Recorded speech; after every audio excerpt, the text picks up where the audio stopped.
Hello, আসসালামু আলাইকুম সবাইকে। এটা হচ্ছে আমাদের কাজ শক্তি ক্ষমতার 7 নাম্বার লেকচার। আমরা এর আগের লেকচারে কিন্তু গতি শক্তির কনসেপ্টগুলো দেখেছিলাম এবং সেই রিলেটেড কিছু ম্যাথ প্রবলেম সলভ করেছিলাম।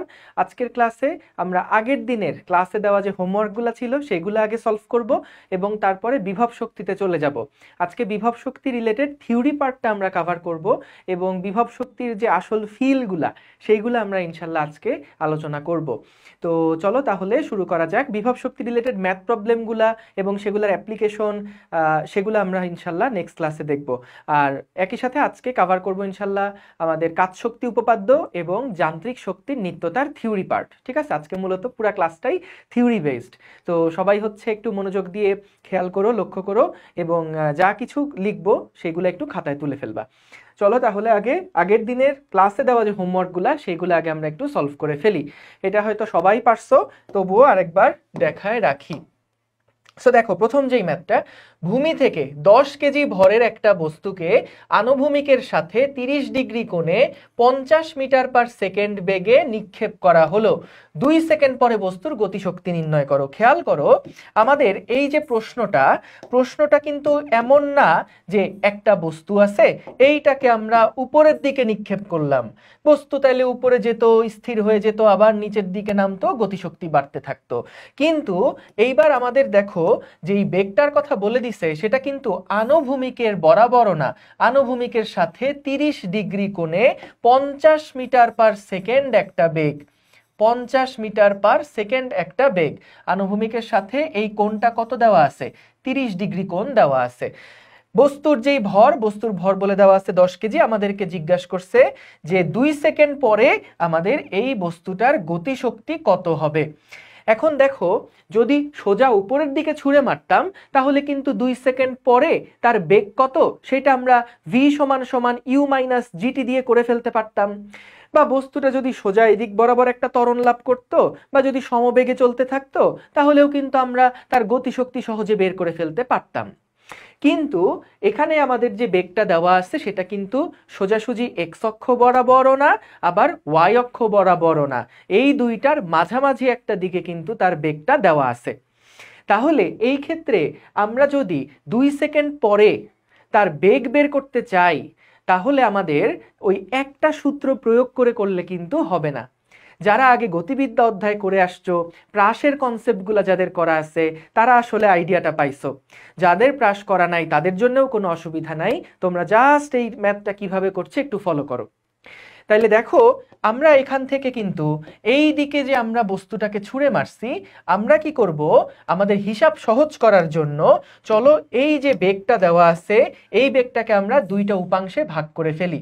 একটা হলো এক্স অক্ষ বরাবর এবং আরেকটা হলো ওয়াই অক্ষ বরাবর। তাহলে দেখো, এক্স অক্ষ বরাবর যে বেগটা সেটার মান কত হবে? সেটার মান হবে 50 cos 30 ডিগ্রি, 50 cos 30 ডিগ্রি। এবং ওয়াই অক্ষ বরাবর যে বেগটা হবে সেটা কি হবে? সেইটা হবে 50 sin 30 ডিগ্রি, 50 sin 30 ডিগ্রি। তাহলে খেয়াল করো, এক্স অক্ষ বরাবর বেগ হচ্ছে 50 cos 30 ডিগ্রি, ওয়াই অক্ষ বরাবর আদি বেগ হচ্ছে 50 sin 30 ডিগ্রি।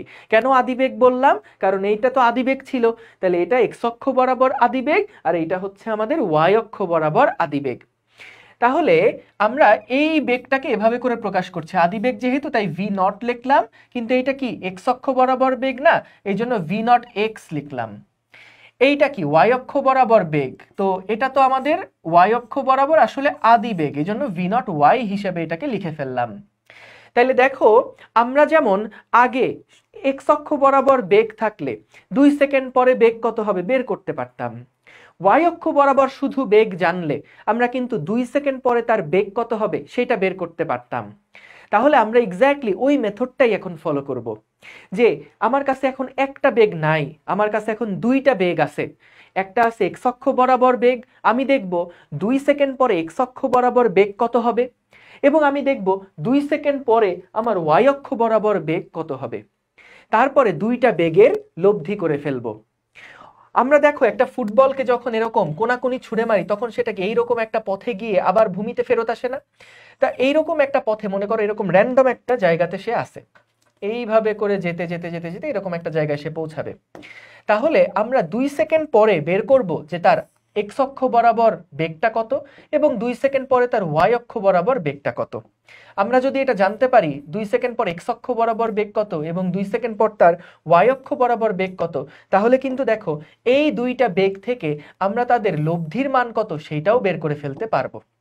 তাহলে লব্ধি যেটা হবে সেই লব্ধির মানটা জানলেই কিন্তু আমরা হাফ mv স্কয়ার করে 2 সেকেন্ড পরে তার টোটাল গতিশক্তি কত নির্ণয় করে ফেলতে পারবো। তাহলে চলো আমরা শুরু করি।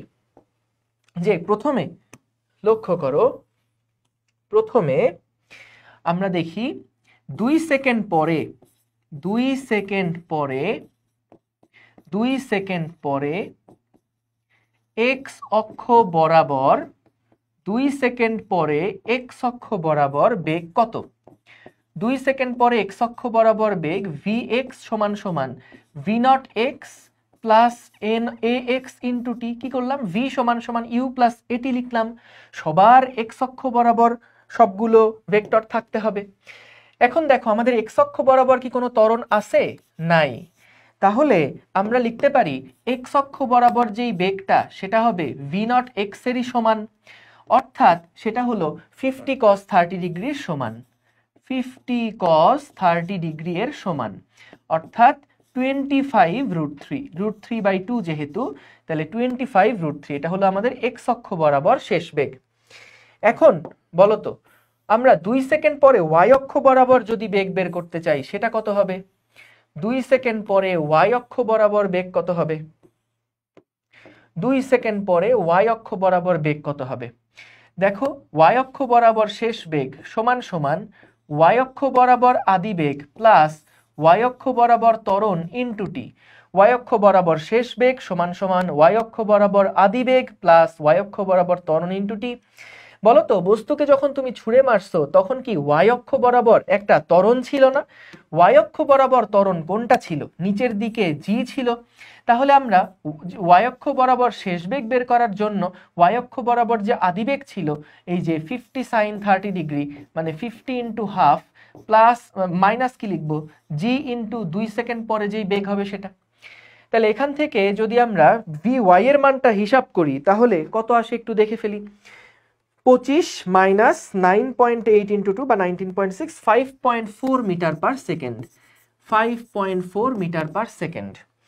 তাহলে খেয়াল করো 2 সেকেন্ড পরে আমি বস্তুর এক্স অক্ষ বরাবর বেগ কত এবং ওয়াই অক্ষ বরাবর বেগ কত দুইটাই কিন্তু বের করতে পারলাম। তাহলে এখন আমার টার্গেট থাকবে 2 সেকেন্ড পরে লব্ধি বেগ নির্ণয় করতে। 2 সেকেন্ড পর বস্তুর লব্ধি বেগ কত?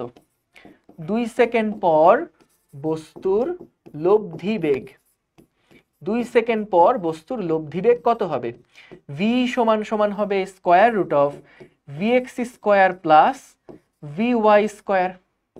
তাহলে এখান থেকে আসে vx এর ভ্যালু কত ছিল? 25√3, 25√3 এটার উপর স্কয়ার প্লাস vy মানে ছিল 5.4 স্কয়ার, 5.4 স্কয়ার। তাহলে v সমান সমান আসছে 25√3 এর উপরে স্কয়ার প্লাস 5.4 এর উপরে স্কয়ার এর উপরে রুট। তাহলে v এর মান আসছে 43.63, 43.64 লেখা যায় এত মিটার পার সেকেন্ড। তাহলে যখন তুমি 2 সেকেন্ড পরে বস্তুর লব্ধি বেগ পেয়ে গেছো তাহলে 2 সেকেন্ড পরে বস্তুর গতিশক্তিও বের করতে পারবা। 2 সেকেন্ড পর বস্তুর গতিশক্তি কত হবে? 2 সেকেন্ড পর বস্তুর গতিশক্তি সমান সমান হবে half into M into V square. তাহলে এম এর মান কত? 10 ছিল, ভি হচ্ছে 43.64 এর উপর স্কয়ার, তাহলে কত হয় ইন্টু 5, এটা আসে 9520, 9520.8 জুল। ঠিক আছে, তাহলে আমরা টোটাল গতিশক্তি কত বের করে ফেললাম। তাহলে পুরো প্রসেসটা আরেকবার রিক্যাপ করি। কি বললাম এখানে? যে আমাদের কোনাকুনি ছুঁড়ে মারা হয়েছে। তাহলে আমরা কি করলাম? এক্স অক্ষ বরাবর বেগ এবং ওয়াই অক্ষ বরাবর বেগ দুইটা বেগে ভেঙে ফেললাম। 2 সেকেন্ড পর এক্স অক্ষ বরাবর বেগ বের করলাম, 2 সেকেন্ড পর ওয়াই অক্ষ বরাবর বেগ বের করলাম। তাহলে 2 সেকেন্ড পরে দুইটা বেগ যখন বের করছি তাহলে তাদের লব্ধি বেগ কত হবে? তাহলে তাদের লব্ধি বেগটা কত হবে? সেই লব্ধি বেগটা আমরা এই দেখো সূত্র দিয়ে বের করে নিয়ে আসলাম। তাহলে 2 সেকেন্ড পর বস্তুর গতিশক্তি কত হবে? হাফ এম ভি স্কোয়ার থেকে গতিশক্তি বের করে ফেললাম, অনেক ইজি।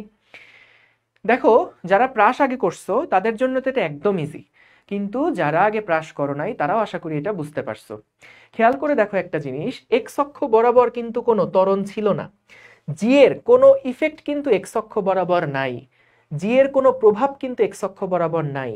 এই কারণে সময় যতই যাক না কেন এক্স অক্ষ বরাবর শেষ বেগ কিন্তু এক্স অক্ষ বরাবর আদি বেগের সমানই হবে।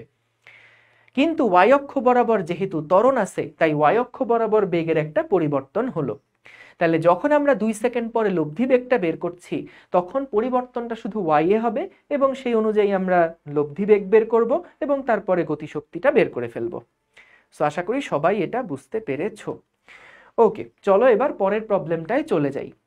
এইখানে কি বলছে দেখো, ভূমি থেকে 4 কেজি ভরের একটা বস্তুকে 2i+8j বেগে ছুঁড়ে মারলে সর্বোচ্চ উচ্চতায় গতিশক্তি কত? তোমাদের নিশ্চয়ই একটা থিওরি মনে আছে, একটা বস্তুকে আমরা যখন উপরের দিকে নিক্ষেপ করতাম তখন বলতো সর্বোচ্চ উচ্চতায় যখন বস্তুটা যেত তখন তার ওয়াই অক্ষ বরাবর যে বেগ, তখন তার বেগটা কত হয়ে যেত? 0 হয়ে যেত না? কারণ যদি তার বেগ উপরের দিকে আর কিছু থাকতো তাহলে কিন্তু এইটা তার সর্বোচ্চ উচ্চতা হতো না, উপরের দিকে আরো বেগ থাকলে সে কিন্তু আরো উপরের দিকে উঠতো। তাহলে খেয়াল করো তার সর্বোচ্চ উচ্চতায় কিন্তু আমরা জানতাম তার সর্বোচ্চ উচ্চতায় ওয়াই অক্ষ বরাবর কিন্তু কোনো বেগ থাকে না, উপরের দিকে কিন্তু কোনো বেগ থাকে না। এই থিওরিটা আশা করি আমরা সবাই জানি। এখন খেয়াল করো আমাদের এখানে আগের বারের সাথে অঙ্কটার পার্থক্যটা কোথায়? আগের বার আমাদেরকে প্রশ্নে বলে দিয়েছিল বেগের মান কত এবং দিকটা কোন দিকে, কিন্তু এইবার আমাদের প্রশ্নে বলে দিয়েছে আই জে দিয়ে একটা ভ্যালু বলে দিয়েছে। সেটা কত? আমাদের একটা বেগ বলে দিল, সেটা হলো 2i cap plus 8j cap, এইরকম একটা ভ্যালু আমাদের বলে দিল। এটার মানেটা কি? এটার মানে হচ্ছে আমরা এমন একটা বেগে বস্তুটাকে ছুঁড়ে মেরেছি যার এক্স অক্ষ বরাবর বেগ হলো 2i ক্যাপ, যার এক্স অক্ষ বরাবর বেগ হলো 2i ক্যাপ এবং যার ওয়াই অক্ষ বরাবর বেগ হচ্ছে 8j ক্যাপ, যার ওয়াই অক্ষ বরাবর বেগ হচ্ছে 8j ক্যাপ। তাহলে এক্স অক্ষ বরাবর বেগ হলো 2i ক্যাপ এবং ওয়াই অক্ষ বরাবর বেগ হচ্ছে 8j ক্যাপ। এরকম একটা বেগে আমরা বস্তুকে ছুঁড়ে মারলাম। এখন তাহলে বস্তুর গতিপথ কেমন হবে? এরকম ফুটবলের মতন এটা আবার মাটিতে এসে পড়বে। বলল সর্বোচ্চ উচ্চতায় গতিশক্তি কত?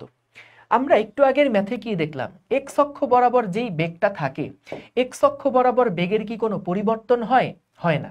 এক্স অক্ষ বরাবর যে বেগটা ছিল সেটা কিন্তু সব সময় একই রকম থাকবে, কারণ এক্স অক্ষ বরাবর কোনো ত্বরণ নাই। কিন্তু ওয়াই অক্ষ বরাবর যেই বেগটা সেটার কিন্তু মান আস্তে আস্তে কমতে কমতে কমতে কমতে সর্বোচ্চ মানে এটা ওয়াই অক্ষ বরাবর বেগটা 0 হয়ে যাবে। দেখো ওয়াই অক্ষ বরাবর যত উপরে যাচ্ছে ওয়াই অক্ষ বরাবর বেগ কমতে কমতে কমতে কমতে একটা পয়েন্টে কিন্তু এটা 0 হয়ে যাবে। সো যখন এটা ওয়াই অক্ষ বরাবর বেগ 0 হবে এটাই কিন্তু হবে আমাদের সর্বোচ্চ উচ্চতা। সর্বোচ্চ উচ্চতা আমরা কিন্তু এইটাতেই বলি যখন ওয়াই অক্ষ বরাবর আমাদের যে বেগ সেটা যখন 0 হয়ে যাবে। তাহলে ভাইয়া তখন কি আমাদের শুধুমাত্র এক্স অক্ষ বরাবর বেগটাই থাকবে না? সো এক্স অক্ষ বরাবর যেই বেগটা এটার মান কত? এটা হচ্ছে 2i ক্যাপ। তাহলে আমাদের বললো সর্বোচ্চ উচ্চতায় গতিশক্তি কত? সর্বোচ্চ উচ্চতায় কোনো ওয়াই অক্ষ বরাবর বেগ নাই, সম্পূর্ণ বেগটাই এক্স অক্ষ বরাবর। তাহলে এই এক্স অক্ষ বরাবর যে বেগ, এক্স অক্ষ বরাবর যে বেগ সেটাই আমাদের ওই সর্বোচ্চ উচ্চতায় থাকবে। তাহলে সর্বোচ্চ উচ্চতায় গতিশক্তি কত? সর্বোচ্চ উচ্চতায় গতিশক্তি কত? সর্বোচ্চ উচ্চতায় গতিশক্তি কত? সর্বোচ্চ উচ্চতায় গতিশক্তি সমান সমান হবে হাফ এম 2 স্কয়ার। তাহলে আমাদের এম এর মান তো 4, তাহলে 8 জুল। 8 জুল। তো আশা করি এটাও বুঝতে পেরেছো। খুবই সহজ, খুবই কনসেপচুয়াল এবং সহজ একটা ম্যাথ প্রবলেম।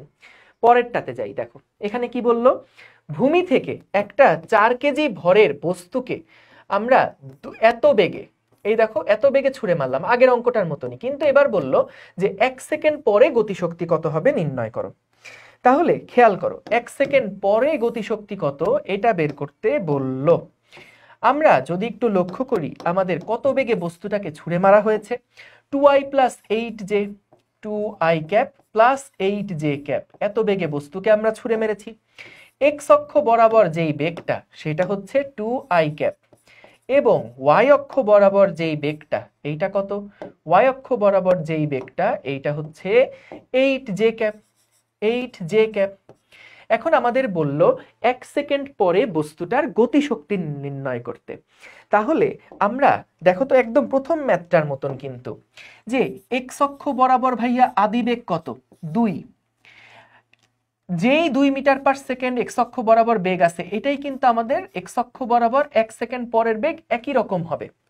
কেন? কারণ দেখো 1 সেকেন্ড পরে 2vx, আমি যদি এভাবে লিখি যে 1 সেকেন্ড পরে 1 সেকেন্ড পরে এক্স অক্ষ বরাবর বেগ কত, 1 সেকেন্ড পরে এক্স অক্ষ বরাবর বেগ এটা কত হবে, vx সমান সমান হবে v naught x plus ax into t. কিন্তু আমরা তো জানি এক্স অক্ষ বরাবর কোনো ত্বরণ আসলে সেখানে নাই, তাহলে এক্স অক্ষ বরাবর শেষ বেগ হবে এক্স অক্ষ বরাবর আদি বেগ 2 এর সমান, 2i ক্যাপ যেটা ছিল সেটার মতনই কিন্তু থাকবে। ওকে, এরপরে আসো দেখি 1 সেকেন্ড পরে ওয়াই অক্ষ বরাবর বেগ কত, 1 সেকেন্ড পরে ওয়াই অক্ষ বরাবর বেগ কত, 1 সেকেন্ড পরে ওয়াই অক্ষ বরাবর বেগ কত হয়। তাহলে ওয়াই অক্ষ বরাবর বেগ সমান সমান ওয়াই অক্ষ বরাবর আদি বেগ প্লাস ওয়াই অক্ষ বরাবর ত্বরণ ইন্টু টি। বলো তো ওয়াই অক্ষ বরাবর যেই ত্বরণ সেটা কি মাইনাস জিটি, আমাদের ওয়াই অক্ষ বরাবর আদি বেগ কত দেওয়া আছে, 8 দেওয়া আছে। এবার তো আর কজ সাইন করে বের করা লাগলো না, সরাসরি আই ক্যাপ জে ক্যাপ আকারে যেহেতু দেওয়া আছে, তাহলে আমরা এখানে লিখতে পারি 8 মাইনাস 9.8 ইন্টু 1, তাহলে এটার রেজাল্ট আসে মাইনাস 1.8 মিটার পার সেকেন্ড। আর এখানে আসছিল কত, এখানে আসছিল 2 মিটার পার সেকেন্ড। ব্যাস, তাহলে আমরা দুইটা বেগ যেহেতু বের করে ফেললাম, তাহলে 1 সেকেন্ড পরে লব্ধি বেগ কত, 1 সেকেন্ড পরে লব্ধি বেগ কত, 1 সেকেন্ড পরে লব্ধি বেগ v সমান সমান কি হবে, root over vx square plus vy square. তাহলে এখান থেকে আসে vx এর মান হলো 2 স্কয়ার, vy এর মান হচ্ছে মাইনাস 1.8 স্কয়ার। এইখান থেকে আমরা v এর একটা মান পেয়ে যাব। তাহলে কত হয়, 2 স্কয়ার প্লাস 1.8 স্কয়ার, এটাকে রুট করলে আসে 2.69 মিটার পার সেকেন্ড। ওকে, তাহলে দেখি আমাদের 1 সেকেন্ড পরে গতিশক্তি কত, 1 সেকেন্ড পরে বস্তুর গতিশক্তি, 1 সেকেন্ড পরে বস্তুর গতিশক্তি ই কে সমান সমান কি হবে, হাফ এম ভি স্কয়ার। তাহলে হাফ এম এর মান কত, 4 কেজি, ভি স্কয়ার মানে হচ্ছে 2.69 স্কয়ার, তাইলে ইন্টু 2 দিলে আসছে 14.48 এত জুল। ঠিক আছে, একদম সহজ, একেবারে সহজ। আশা করি বুঝতে পেরেছো। তাহলে আমরা এটা দেখলাম যে কোনো একটা বস্তুর যদি আমরা গতিশক্তি বের করতে চাই তাহলে ওই মুহূর্তের আমাদের বেগ জানা লাগবে। সো এই বেগটা জানার জন্য আমরা 1 সেকেন্ড পরে এক্স অক্ষ বরাবর বেগ কত দেখলাম, 1 সেকেন্ড পরে ওয়াই অক্ষ বরাবর বেগ কত দেখলাম, এবং ওই দুইটা বেগ থেকে আমরা তার মোট বেগ বা লব্ধি বেগ বের করলাম, এবং তারপর হাফ এম মোট ভি স্কয়ার করে ফেললাম। ওকে, এইবার আমরা চলে যাই বিভব শক্তির মধ্যে। সো দেখো বিভব শক্তি এই জিনিসটা নিয়ে বেশ কনফিউশন দেখা যায়। আসলে ম্যাথ করতে গেলে কিন্তু সহজ, ম্যাথে কোনো ঝামেলা নাই। নর্মালি এই চ্যাপ্টারে বিভব শক্তি রিলেটেড তুমি যা কিছু করবা সবগুলাই মহাকর্ষীয় বিভব শক্তি অথবা স্প্রিং বিভব শক্তি নিয়ে। চার্জ রিলেটেড যে বিভব শক্তিগুলো আছে যে সেগুলো স্থির তড়িৎ অধ্যায়ে, ওগুলা নিয়ে দেখা যায় কাজ শক্তি উপপাদ্য বা কাজ শক্তি ক্ষমতা এই অধ্যায়ে আমরা এটা নিয়ে আলোচনা করি না, সেটা পুরাটাই স্থির তড়িৎ পার্টের মধ্যে চলে যায়। তাছাড়া বিভব শক্তির ম্যাথ যেগুলো আছে সেগুলা কিন্তু খুবই সহজ, পুরো চ্যাপ্টারের মধ্যে সবচেয়ে সহজ। যেমন মহাকর্ষ বিভব শক্তি ক্লাস 9-10 পড়ে আসছি, এমজিএইচ, খুবই সহজ। এছাড়া গত ক্লাসে আমরা দেখছিলাম যে স্প্রিং রিলেটেড যেই বিভব শক্তি সেটা হচ্ছে হাফ কে এক্স স্কয়ার। তো এইরকম টাইপের সহজ সহজ সূত্র দিয়েই কিন্তু ম্যাথ যা করার সেগুলো হয়ে যাবে।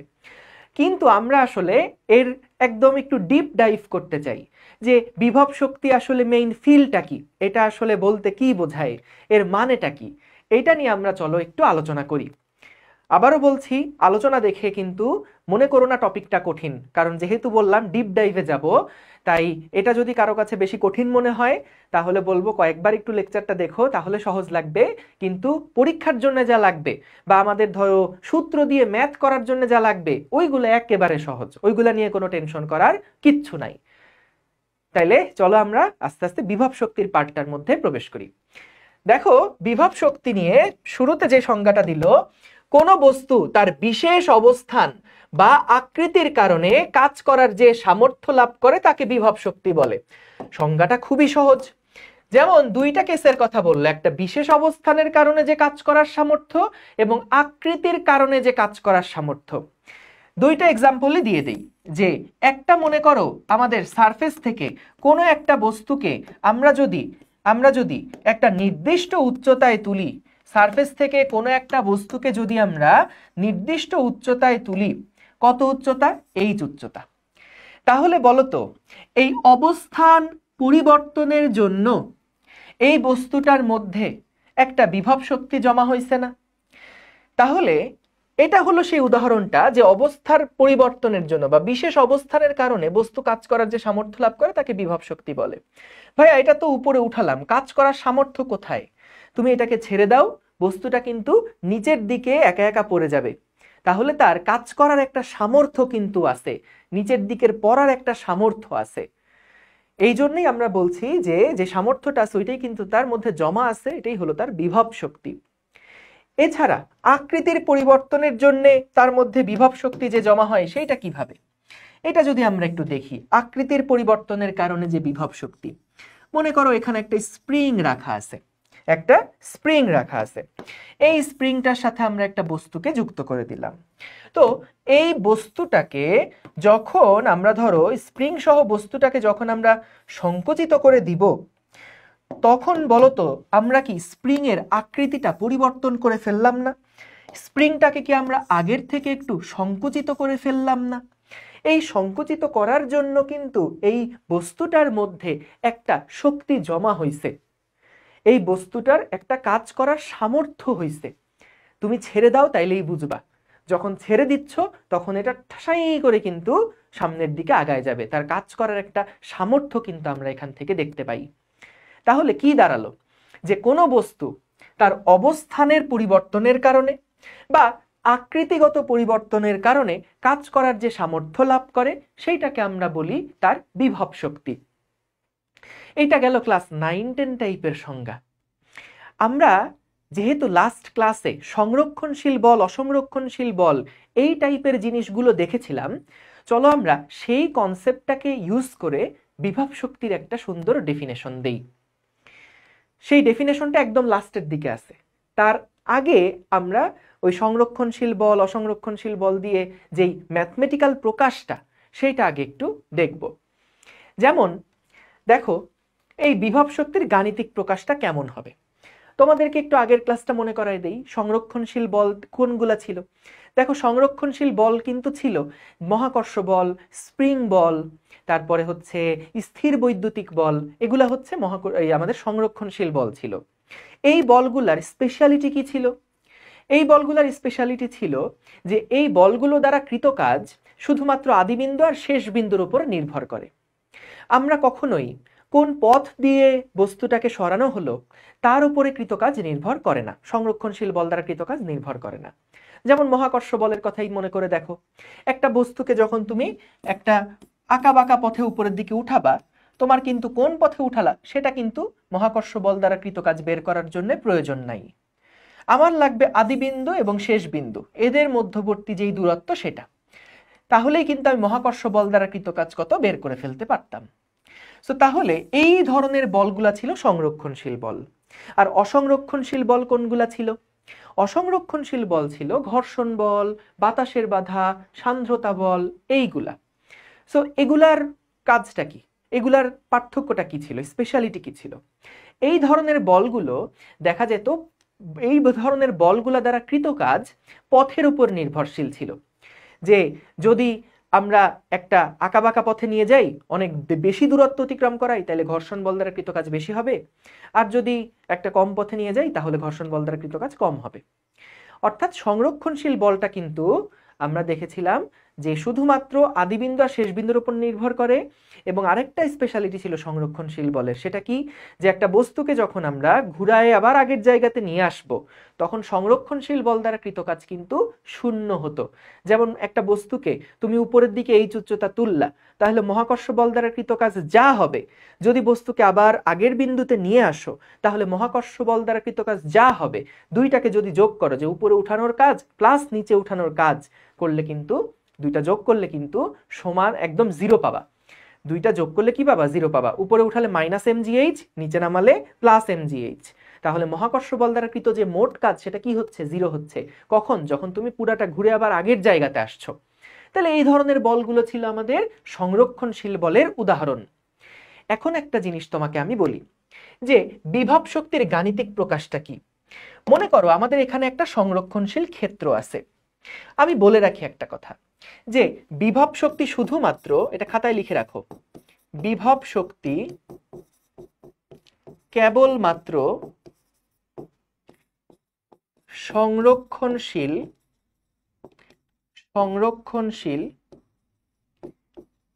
বলের জন্য ডিফাইন্ড। হ্যাঁ, বিভব শক্তি শুধুমাত্র সংরক্ষণশীল বলের জন্যই কিন্তু হয়। তুমি কখনোই ঘর্ষণ বলের জন্য কিন্তু কাজ করে বিভব শক্তি পাবা না। আমরা কখনো দেখছি যে ঘর্ষণ, আমরা দেখো মহাকর্ষ বল আছে, মহাকর্ষ বলের এগেইনস্টে যখন আমরা যাই তখন কিন্তু তার মধ্যে একটা বিভব শক্তি জমা হয়। কিন্তু বলতো যদি আমি ঘর্ষণ বলের এগেইনস্টে যাই তাহলে কি আমি সেখানে কোনো বিভব শক্তি পাই? এরকম কি হয় যে ঘর্ষণ বলের এগেইনস্টে কাজ করছি, ছেড়ে দেওয়ার পরে ওটা আবার আগের জায়গায় চলে আসলো, এমন কি হয়? হয় না কিন্তু। তাহলে দেখো যে বিভব শক্তি কাদের, কোন ধরনের বলগুলোর জন্য হচ্ছে? সংরক্ষণশীল টাইপের বলগুলোর জন্য হচ্ছে। যে আমাদের মহাকর্ষ বলের বিরুদ্ধে গিয়ে যখন আমি একটা বস্তুকে উপরের দিকে উঠাচ্ছি তখন ওর মধ্যে কিন্তু একটা বিভব শক্তি জমা হচ্ছে। স্প্রিং বলের এগেইনস্টে গিয়ে যখন আমি একটা বস্তুকে সংকুচিত করছি তখন কিন্তু তার মধ্যে একটা বিভব শক্তি জমা হচ্ছে। একটা পজিটিভ চার্জ আর একটা পজিটিভ চার্জের যখন কাছে আমি নিয়ে আসছি, সংরক্ষণশীল বলের এগেইনস্টে গিয়ে যখন কাজ করছি তখন তার মধ্যে একটা বিভব শক্তি জমা হচ্ছে। কিন্তু আমি বাতাসের বাধার এগেইনস্টে গেলাম, কোনো বিভব শক্তি কিন্তু তার মধ্যে জমা হবে না। আমি যদি ঘর্ষণ বলের এগেইনস্টে একটা বস্তুকে ঠেলি, ছেড়ে দেওয়ার পরে কি ওটা আবার আগের জায়গায় চলে আসবে? এমন কি হয়? কখনোই কিন্তু হয় না। সো তাহলে এটা মাথায় রাখবা, বিভব শক্তি টার্মটা শুধুমাত্র সংরক্ষণশীল বলের জন্য কিন্তু ডিফাইন্ড। ঠিক আছে, গেল। এখন দেখো কিভাবে ডিফাইন্ড, কিভাবে এটাকে হিসাব করা হয়। আমরা অলরেডি বললাম, সহজে যদি একবারে বলি, যে সংরক্ষণশীল বলের বিরুদ্ধে কাজ করলে সংরক্ষণ একদম এক লাইনের সংজ্ঞায় যদি বলি, সংরক্ষণশীল বলের বিরুদ্ধে কাজ করলে বস্তুর মধ্যে বিভব শক্তি জমা হয়। বস্তুর মধ্যে বিভব শক্তি জমা হয়। কয়েকটা পয়েন্ট একটু লিখে রেখো, এগুলা বইতে মানে সংজ্ঞায় আসলে লিখবা এরকম না। এখন যা কিছু পড়াচ্ছি এগুলা কিন্তু ভাইয়া এরকম যদি মনে করো ভাইয়া পরীক্ষা এটা কিভাবে আসবে, প্লিজ এগুলা করো না। কারণ পরীক্ষায় যে সূত্র আসবে, সূত্র দিয়ে ম্যাথ করতে পারলেই হয়ে যাবে। কিন্তু এগুলা একটু ফিল করার জন্য একটু জেনে রাখো। পরে বিভব নিয়ে অনেকের মানে ইন্টারে আমি দেখছি বিভব নামটা শুনলেই পোলাপান ভয় পায়, কিন্তু বিভবের মতন এত অ্যামেজিং জিনিস আর নাই। সো তুমি একটু যদি ঠান্ডা মাথায় পুরাটা বুঝতে পারো, দেখবা যে নিজের কাছে একটা স্যাটিসফ্যাকশন কাজ করবে। তো দেখো কি বললাম, বিভব শক্তি কেবল সংরক্ষণশীল বলের জন্য ডিফাইন্ড, এবং সংরক্ষণশীল বলের বিরুদ্ধে যখন তুমি কাজ করবা তখন বিভব শক্তি জমা হয়। ভাই এই লাইনটা কি বুঝতে পারছি না আমরা? সংরক্ষণশীল বলের বিরুদ্ধে যখন কাজ করছি, ওই যে মহাকর্ষ বল একটা সংরক্ষণশীল বল ছিল, তার বিরুদ্ধে গিয়ে যখন আমরা কাজ করছি তখন কিন্তু তার মধ্যে বিভব শক্তি জমা হচ্ছে। তাহলে মনে করো আমরা এখানে একটা সংরক্ষণশীল ক্ষেত্রের মধ্যে আছি, মানে সহজে চিন্তা করো, বারবার সংরক্ষণশীল বললে হয়তোবা মাথার মধ্যে নতুন একটা টার্ম শিখেছো সংরক্ষণশীল, ভেজাল লাগতে পারে। আমি ভেজালটা কমানোর জন্য বলতেছি। মনে করো আমরা এখন একটা মহাকর্ষ ক্ষেত্রের মধ্যে আছি, পৃথিবীতে আছি, মহাকর্ষ ক্ষেত্রের মধ্যে আছি। মহাকর্ষ ক্ষেত্র একটা কি ক্ষেত্র? একটা সংরক্ষণশীল ক্ষেত্র। সো এই সংরক্ষণশীল ক্ষেত্রের মধ্যে বা মহাকর্ষীয় ক্ষেত্রের মধ্যে মনে করো এইখানে আমাদের কোনো একটা বস্তু ছিল। এই বস্তুটার অবস্থানটাকে আমি বললাম এটা হলো আই অবস্থান, মানে কি ইনিশিয়াল অবস্থান, শুরুর অবস্থান। এখান থেকে মনে করো আমি একটা বস্তুকে নিয়ে গেলাম এইরকম একটা পয়েন্টে। এইটা কি অবস্থান? এটা হলো মনে করো তার ফাইনাল অবস্থান, এফ অবস্থান।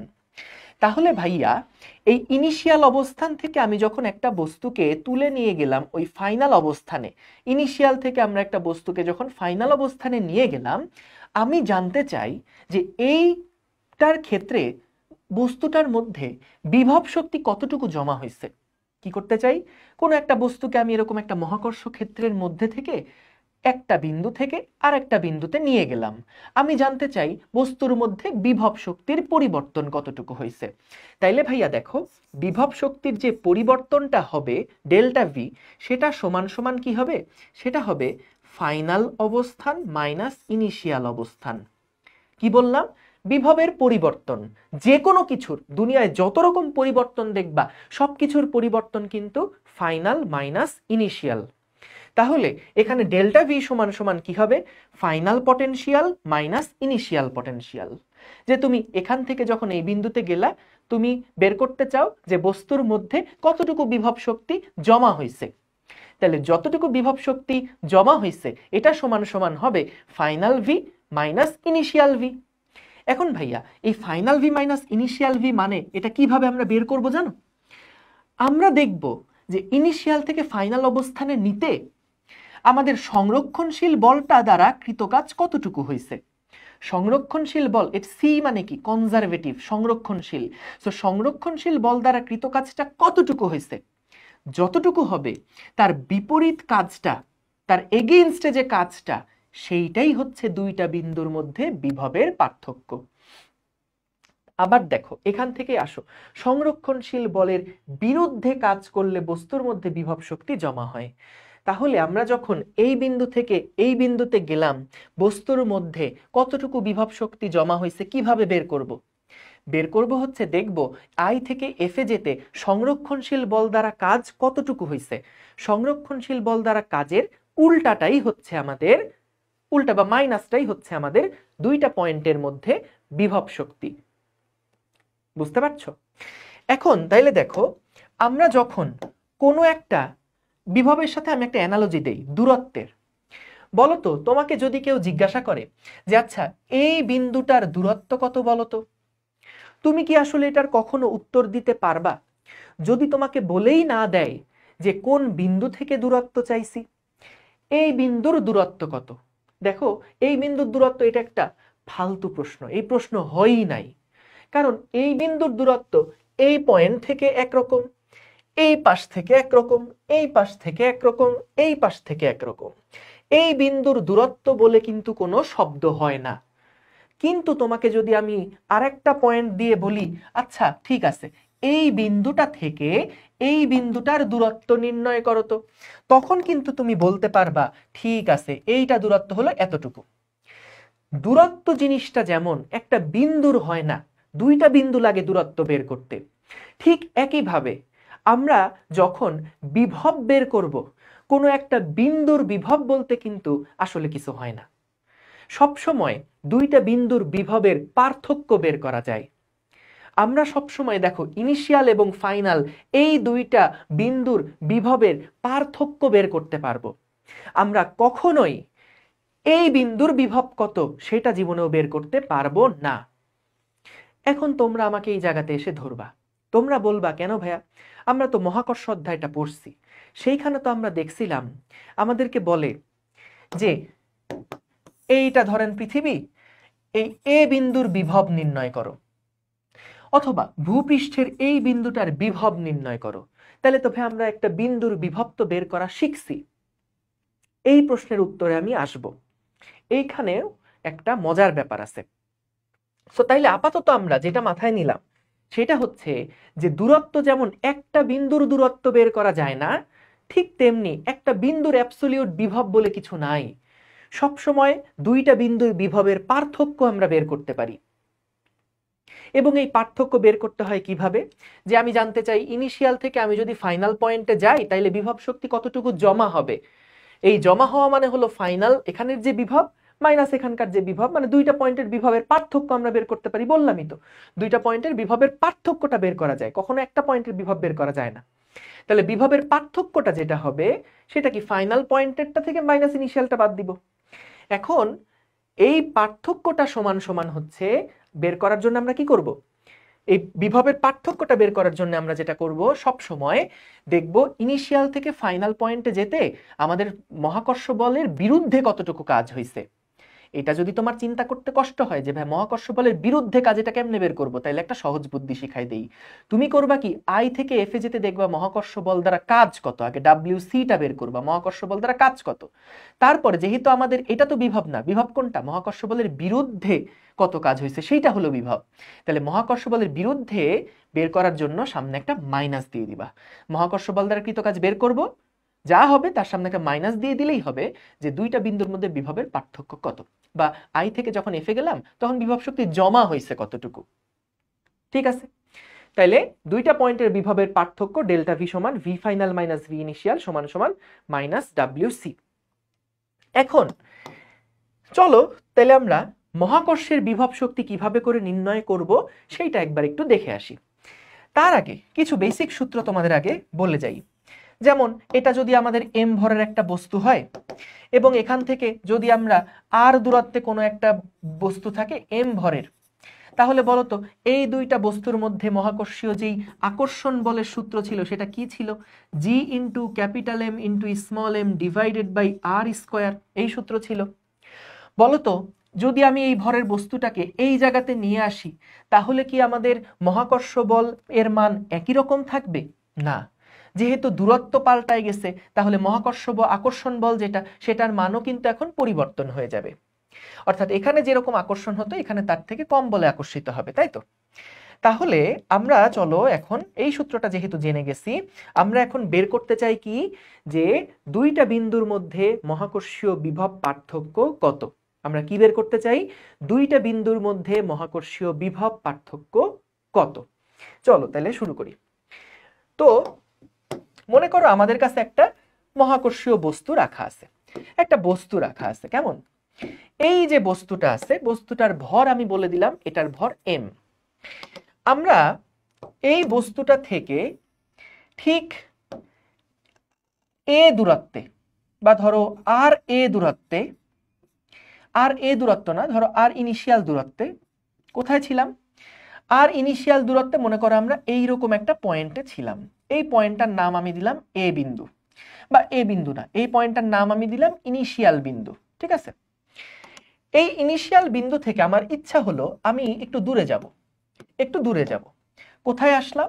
আমি একটা ফাইনাল পয়েন্টে আসলাম এবং এইখান থেকে এই পর্যন্ত যে দূরত্ব, এই দূরত্বটা হচ্ছে আর এফ।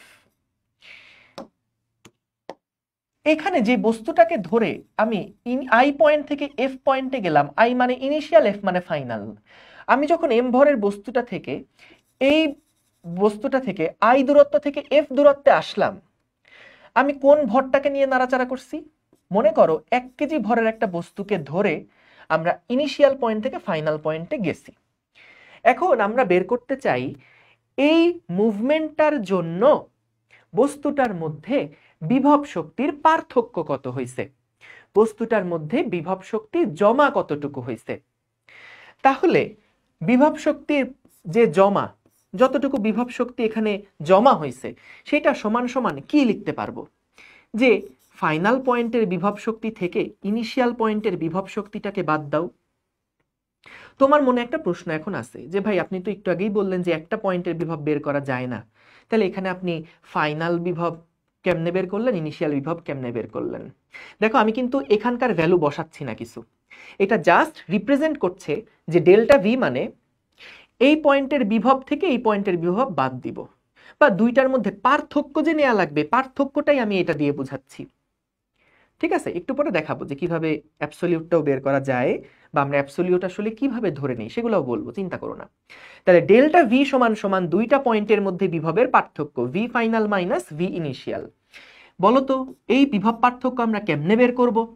দুইটা পয়েন্টের মধ্যে বিভব পার্থক্য বের করতে গেলে কি বলছিলাম, আমরা জাস্ট দেখব যে মহাকর্ষ বল দ্বারা কৃত কাজ কত, বা ওই সংরক্ষণশীল বল দ্বারা কৃত কাজ কত। সংরক্ষণশীল বল দ্বারা কৃত কাজ এর মান যেটা হবে, সংরক্ষণশীল বল দ্বারা কৃত কাজের মান যেটা হবে তার বিপরীত রাশিটাই কিন্তু বিভব শক্তির জমা বা বিভব শক্তির পার্থক্য। তাহলে আমি যখন আই বিন্দু থেকে এফ বিন্দুতে গেলাম, আই বিন্দু থেকে এফ বিন্দুতে গেলাম, তখন মহাকর্ষ বল দ্বারা কৃত কাজের মান যা হবে তার বিপরীত কাজটাই কিন্তু দুইটা পয়েন্টের মধ্যে সঞ্চিত বিভব শক্তির পরিমাণ। অর্থাৎ মহাকর্ষ বলের বিরুদ্ধে যা কাজ করছি সেটাই বস্তুর মধ্যে বিভব শক্তি হিসেবে জমা থাকবে, এটাই স্বাভাবিক। সো বিরুদ্ধ কাজ বলতেই আসলে এই সামনে মাইনাসটা দেওয়া হয়েছে। ঠিক আছে, এখন চলো তাইলে আমরা একটা সহজে বিভব পার্থক্য বের করতে চাই, তাই তো? এই বিভব পার্থক্য বের করার জন্য আমরা একটা কাজ করব। বিভব পার্থক্য বের করার জন্য আমরা খুব স্মার্টলি বিভব পার্থক্য বের করব। দেখো আমরা কি করব, জাস্ট ডাব্লিউসি এর মানটা বের করব। আমরা মাইনাস ডাব্লিউসি নিয়ে এখনই কোনো চিন্তা করব না। আমরা আগে দেখি যে এখানে তো একটা মহাকর্ষ আকর্ষণ বল কাজ করছে, তাই না? এই যে এই বস্তুটা তো এখানে 1 কেজি ভরের বস্তুকে এই নিজের দিকে আকর্ষণ করছে। তাহলে যখন বস্তুটাকে আই থেকে আমি এফ এ নিয়ে যাব, তখন মহাকর্ষ বল দ্বারা কৃত কাজ কত হবে সেটা বের করতে চাই। এখন আমরা ডাব্লিউসি সমান সমান তো জানি বল গুণ সরণ, কিন্তু বলতো আমাদের এখানে যে বলটা কাজ করছে মহাকর্ষ বল, যখন আমি আই থেকে এফ বিন্দুতে যাব, যখন আমি 1 কেজি ভরের বস্তুটাকে নিয়ে আই থেকে এফ এর দিকে যাব, তখন আমাকে একটু বলতো দেখি যে আমাদের মহাকর্ষ বলটা কি কনস্ট্যান্ট থাকে, আকর্ষণ বলটা কি কনস্ট্যান্ট থাকে, নাকি দূরত্ব যত চেঞ্জ হচ্ছে সেই অনুযায়ী মহাকর্ষ বলের মানও চেঞ্জ হচ্ছে? মান চেঞ্জ হচ্ছে। তাহলে এটা কি একটা কনস্ট্যান্ট বল দ্বারা কৃত কাজ না পরিবর্তনশীল বল দ্বারা কৃত কাজ? একটা পরিবর্তনশীল বল দ্বারা কৃত কাজ। তাহলে পরিবর্তনশীল বল দ্বারা কৃত কাজ আমরা কিভাবে করে নির্ণয় করি? সো পরিবর্তনশীল বল দ্বারা কৃত কাজ বের করার জন্য আমরা এখানে কি করব, এই যে ছোট্ট একটা কাজ আগে বের করব, ডিডব্লিউসি কত হয়। তাহলে এখানে এফ জি ডট ডি আর, ক্ষুদ্র একটা সরণের জন্য দেখব কৃত কাজ কত। তারপরে আমি যখন মোট কাজ বের করতে চাইবো তখন কি করতে হবে, ওই ছোট্ট ছোট্ট কাজ সবাইকে ইন্টিগ্রেট করে ফেলতে হবে। কত থেকে কত পর্যন্ত, ওই আই থেকে এফ পর্যন্ত ইন্টিগ্রেট করে ফেলতে হবে, বা এই ক্ষেত্রে হচ্ছে দূরত্ব আর আই থেকে আর এফ পর্যন্ত ইন্টিগ্রেট করে ফেলতে হবে। এখন ভাইয়া খেয়াল করো তো এই এফ জি মানে আসলে কত? এফ জি মানে হচ্ছে, আমরা যদি এখানে একটু ছোট করে লিখে দেই, এফ জি মানে কি, মহাকর্ষ বল কত, g into capital M into 1 kg divided by r square. তাহলে এটা যদি আমরা এখানে বসাই, g into m divided by r square into d r, cause 180 degree, এই জন্য সামনে মাইনাস। কেন ভাইয়া কজ 180 কেন? কারণ বল যেদিকে কাজ করছে, আকর্ষণ বল তো এইদিকে কাজ করছে, তাই না? আকর্ষণ বল এদিকে কাজ করছে, সরণটা কিন্তু এই দিক বরাবর হইছে, সরণটা ডান দিকে, আর তোমার আকর্ষণ বল কোন দিকে, বাম দিকে। তাহলে এদের মধ্যবর্তী কোণ কত, 180 ডিগ্রি না? তাহলে এই জন্য সামনে মাইনাস বসে গেল, বল সরণের উল্টা দিকে বলে আমাদের এখানে মাইনাস বসে গেল। তাহলে এটা এখানে থাকবে আর ইনিশিয়াল থেকে আর ফাইনাল পর্যন্ত। এখান থেকে তাহলে ভাইয়া দেখো ডব্লিউসি সমান সমান আমরা কি পাবো, মাইনাস জিএমটাকে যদি আমরা বাইরে নিয়ে আসি তাহলে এখানে থাকছে মাইনাস 1 বাই আর, ও না মাইনাস হবে না, আর এখানে থাকবে হচ্ছে 1 বাই আর স্কোয়ার ডি আর। তো ভাইয়া এটাকে যদি আমরা ইন্টিগ্রেট করি তাহলে কি হবে, এটাকে ইন্টিগ্রেট করলে হবে মাইনাস 1 বাই আর। তুমি ইন্টিগ্রেট করে দেখো যে r to the power minus 2 d r, এটাকে ইন্টিগ্রেট করে দেখো। তাহলে এখানে থাকলো আর ইনিশিয়াল, এখানে থাকলো আর ফাইনাল। সো আমি আবার আগের মতন ডান দিক থেকে বাম দিকে যাচ্ছি, ডান দিক থেকে বাম দিকে যাচ্ছি। ওকে, তাহলে ডব্লিউসি এর যে মান সেটা কি হবে, ডব্লিউসি এর যে মান সেটা সমান সমান আসছে কত, মাইনাসে মাইনাসে প্লাস করে ফেললে জি ইন্টু এম, এখানে থাকবে 1 by R F, 1 by R final minus 1/r initial, এই কিন্তু থাকলো। অর্থাৎ আমরা ইনিশিয়াল পয়েন্ট থেকে ফাইনাল পয়েন্টে যাওয়ার জন্য কৃত কাজ কত হবে, কার দ্বারা কৃত কাজ, মহাকর্ষ বল দ্বারা কৃত কাজ কত হবে সেইটা নির্ণয় করলাম। আই বিন্দু থেকে এফ বিন্দুতে যেতে মহাকর্ষ বল দ্বারা কৃত কাজ বের করলাম। কিন্তু এটা কি বিভব শক্তির জমা? বিভব শক্তির জমার সূত্র কি ছিল, যে বিভব শক্তি জমা কতটুকু, যে মহাকর্ষ বল দ্বারা কৃত কাজের উল্টা যেটা, বা মহাকর্ষ বলের এগেইনস্টে যতটুকু কাজ করছে এটাই হচ্ছে সেই বিভব শক্তি না? তাহলে ভাইয়া বিভব শক্তির যে পার্থক্য এটা সমান সমান মাইনাস ডাব্লিউসি হলে আমাদের সূত্রের মধ্যে চেঞ্জ কি আসবে, GM into 1/r initial minus 1/r final, এরকমটা হবে। এখন তাহলে একটু খেয়াল করি তো, ডেল্টা ভি মানে কি ছিল? ডেল্টা ভি মানে ছিল final V minus initial V. Delta V মানে ছিল final V minus initial V. এটা সমান সমান আমরা লিখতে পারি কি দেখো তো, GM 1/r initial minus 1/r final, এটা লিখতে পারি। না সরি হ্যাঁ ঠিক আছে, V final minus V initial লিখলাম, গুড, ঠিক আছে। তাহলে এইটা হচ্ছে কিন্তু আমাদের ওই যেই পরিমাণ বিভব শক্তি জমা হলো সেটার পরিমাণ, যে পরিমাণ বিভব শক্তি জমা হলো সেটার পরিমাণ হচ্ছে এইটা। তাহলে দুইটা বিন্দুর মধ্যে বিভব পার্থক্য কত এইটা কিন্তু আমরা এখান থেকে বের করতে পারলাম। ঠিক আছে, যে আই থেকে এফ এ যখন আমি গেছি তখন বিভব শক্তির কতটুকু জমা হয়েছে, সেই জমা হওয়া বিভব শক্তির পরিমাণ হচ্ছে দুইটা বিন্দুর মধ্যে পার্থক্য। এইবার আমরা তো এটা বুঝলাম যে ভাই বিভব শক্তির পার্থক্য বুঝলাম, কিন্তু ভাই আমরা যে বইগুলাতে পড়ছি যে এই বিন্দুর বিভবের একটা সূত্র, যে VA এটার সূত্র হচ্ছে মাইনাস GM/r, এরকম একটা সূত্র পড়ছিলাম, যে আমরা তো একটা বিন্দুর বিভবও বের করতে পারি। আপনি তো বললেন দুইটা বিন্দু ছাড়া বিভবের পার্থক্য বের করা যায় না, একটা বিন্দুর বিভব বলে কিছু নাই, দুইটা বিন্দু থাকতে হয় তাদের মধ্যে বিভব পার্থক্য বের করা যায়। কিন্তু আমরা তো বইয়ে পড়ছি যে এটা যদি একটা পৃথিবী হয় তাহলে ভূপৃষ্ঠে বিভব নির্ণয় করো, এটা তো একটা বিন্দুর বিভব বের করি, আমরা এই বিন্দুর বিভব বের করি, বা এই বিন্দুর বিভব তো আমরা বের করা শিখছি। তাহলে সেটা কি বোঝায়? দেখো আরেকটা এক্সাম্পলে যাই, চলো দূরত্ব দিয়ে বলো তো দেখি ভাই। মনে করো তোমার খাতার মধ্যে একটা স্থানাঙ্ক ব্যবস্থা আঁকা আছে, অর্থাৎ তোমার খাতায় অলরেডি একটা রেফারেন্স পয়েন্ট দেওয়া আছে। এখন তোমার যদি বলে যে এই বিন্দুর দূরত্ব নির্ণয় করো, তাহলে কি তুমি আর কনফিউশনে থাকবা যে তুমি কি বোর্ডের এই পাশ থেকে দূরত্ব বের করবা, না ওই পাশ থেকে দূরত্ব বের করবা, না ওই পাশ থেকে দূরত্ব বের করবা, এরকম কোনো কনফিউশনে কি তুমি থাকবা? না, যেহেতু তোমার কাছে এখন একটা রেফারেন্স আছে, একটা প্রসঙ্গ কাঠামো আছে, একটা রেফারেন্স লাইন আছে, তাহলে কিন্তু তুমি এখন নিশ্চিত, আচ্ছা তাহলে যদি রেফারেন্স যেহেতু আছে তাহলে মূল বিন্দু কোথায়, মূল বিন্দু থেকে আমাকে দূরত্ব বের করতে বলছে। তাহলে যদি বলে না এই বিন্দুর দূরত্ব বের করো, তাহলে কি তুমি আর কনফিউশনে থাকবা? না, যেহেতু তোমার কাছে এখন রেফারেন্স আছে তাহলে কিন্তু তুমি এই দূরত্বটাকেই বলবা যে এই বিন্দুর দূরত্ব, ঠিক না? এই দূরত্বটাকেই বলবা এই বিন্দুর দূরত্ব। তাহলে দেখো আলটিমেটলি পয়েন্ট কিন্তু দুইটাই, পয়েন্ট কয়টা? দুইটা পয়েন্টের মধ্যেই কিন্তু তুমি দূরত্ব নির্ণয় করছো।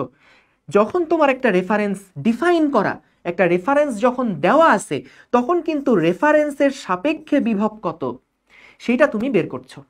রেফারেন্সের সাপেক্ষে বিভব কত এটা তুমি বের করছো। যখন তুমি রেফারেন্স জানো তখন কিন্তু এই পয়েন্টের দূরত্ব কত বের করার জন্য কোনো টেনশন নাই, জাস্ট এখান থেকে এইটুকু দূরত্বই হচ্ছে এই পয়েন্টের দূরত্ব।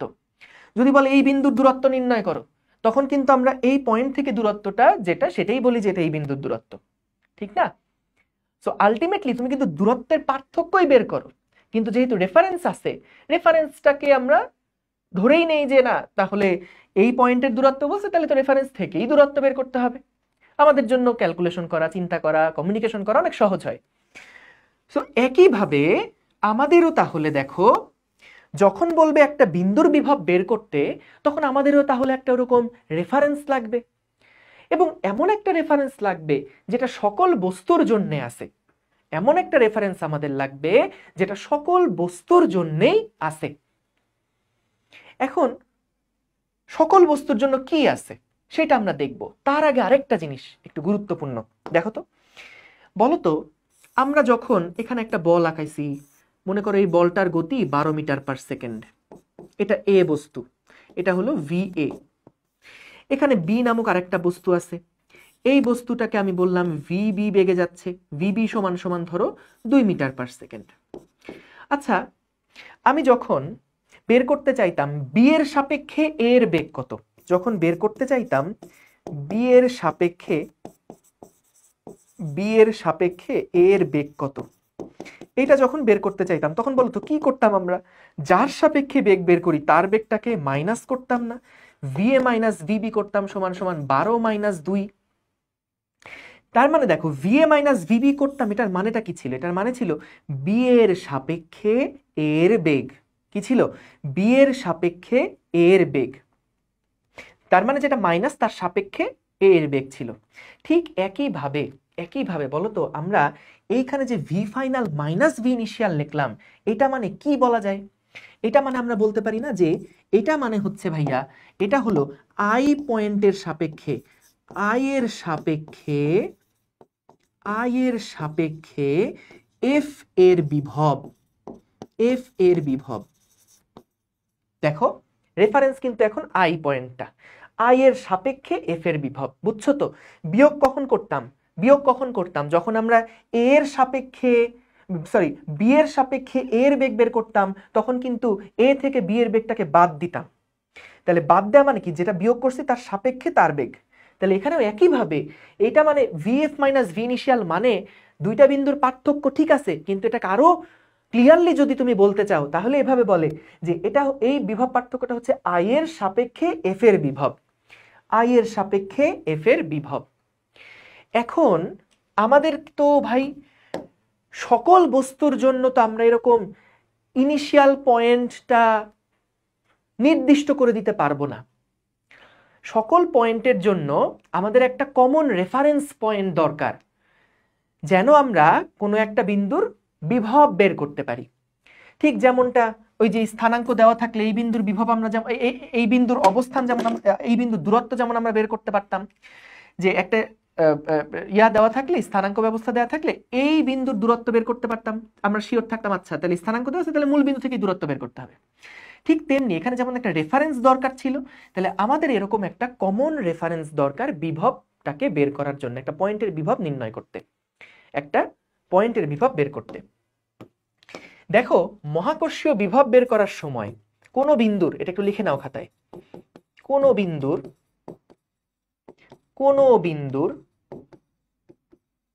মহাকর্ষীয় বিভব নির্ণয় করার সময় অসীমের বিভবকে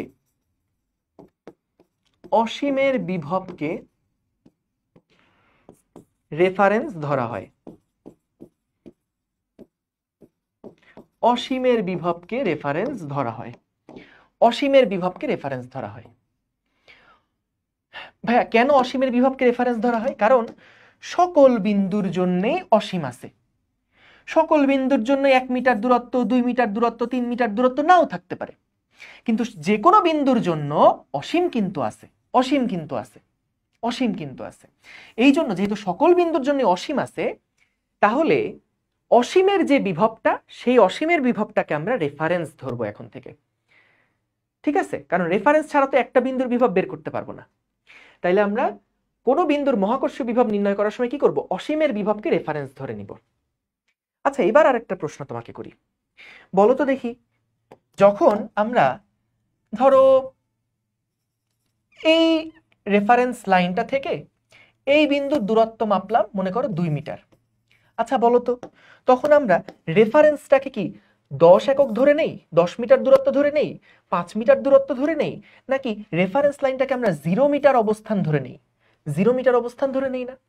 তার মানে রেফারেন্স লাইনটাকে কিন্তু আমরা সব সময় 0 হিসাবে কনসিডার করে তার সাপেক্ষে কত দূরত্ব সেটা বের করি, যে রেফারেন্স যেটা থাকবে এইটা সব সময় 0, ওই রেফারেন্সের সাপেক্ষে, যার সাপেক্ষে বের করব, এই যেহেতু 2 মিটার দূরত্ব বের করলাম কার থেকে, এই লাইনটা থেকে, তাহলে এই লাইনটাকে আমরা কি ধরলাম, 0 মিটার ধরলাম, কারণ এটাই হলো আমার সে রেফারেন্স। আমরা কি এটাকে 10 মিটার ধরি? আমরা যখন ধরো এরকম একটা রেফারেন্স থেকে যখন এইটুকু দূরত্ব আমরা বের করলাম, তখন কি আমরা এটাকে 0 পয়েন্ট ধরে তারপরে এখানকার দূরত্ব বের করি না? সো তাহলে আমরা কিন্তু দেখো যেটাকে রেফারেন্স ধরি সেই পয়েন্টটাকে সবসময় কি ধরে নেই, জিরো ধরে নেই।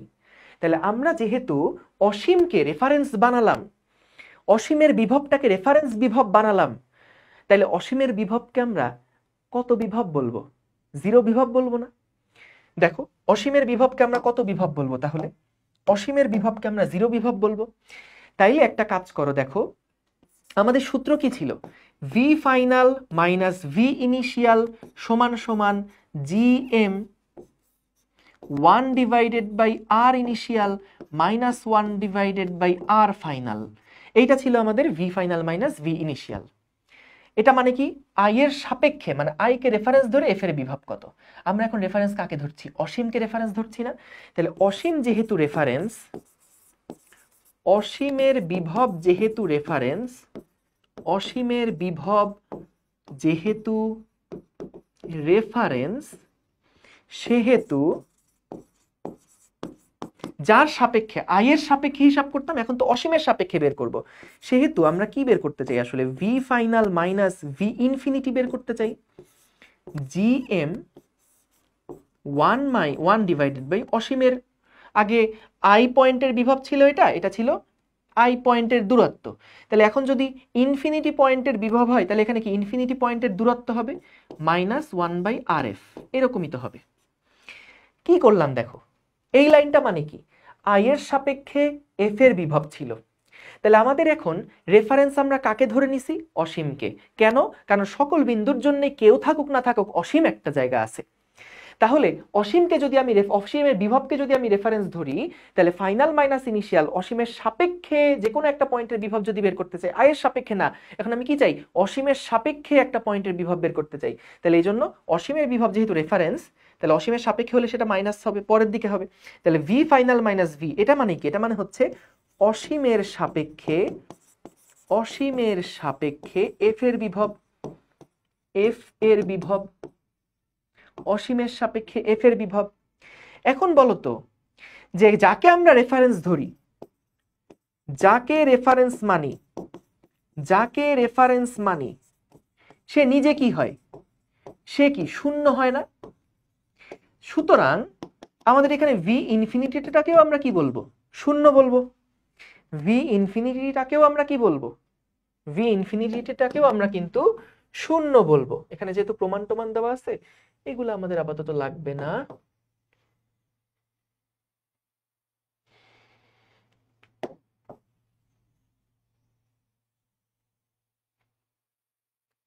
ওকে, তাহলে যে অসীমের সাপেক্ষে এফ এর বিভব, অসীমের সাপেক্ষে আমরা এফ এর বিভব মানলাম এখানে, এবং যাকে রেফারেন্স মানি, কাকে রেফারেন্স মানছি? এখানে অসীমকে রেফারেন্স মানছি। তাহলে অসীমের বিভবটাকে আমরা শূন্য ধরে নিচ্ছি। তাহলে অসীমের বিভবকে যদি শূন্য ধরে নেই, তাহলে দেখো তো ভিএফ সমান সমান কি আসে? ভিএফ সমান সমান আসবে জি ইন্টু ক্যাপিটাল এম, বলতো আর ইনফিনিটি। ইনফিনিটি মানে কি? ওই বস্তু থেকে, আর আই মানে বস্তু থেকে আই পয়েন্টের দূরত্ব, আর এফ মানে হচ্ছে বস্তু থেকে এফ পয়েন্টের দূরত্ব, আর ইনফিনিটি মানে কি? এখান থেকে ইনফিনিটি পয়েন্টের দূরত্ব। ইনফিনিটি পয়েন্টের দূরত্ব মানে কত? 1 বাই ইনফিনিটি হবে মাইনাস 1 বাই আর এফ হবে। তাহলে 1 বাই ইনফিনিটি মানে কত? 0। তাহলে ভি এফ এটা সমান সমান হচ্ছে minus g m divided by R f. এইটাকেই আমরা কিন্তু বলি যে ওই এফ নামে যে কোনো একটা পয়েন্টের বিভব, যখন আমরা বলি এফ নামক যে কোনো একটা পয়েন্টের বিভব কত, তখন সেটা হচ্ছে minus GM divided by R F. কিন্তু এইটা কি আসলেই এই একটা বিন্দুর বিভব? বিভব কি আসলে একটা বিন্দুর কখনো হয় না? সবসময় দুইটা বিন্দুর পার্থক্য আকারে হয়।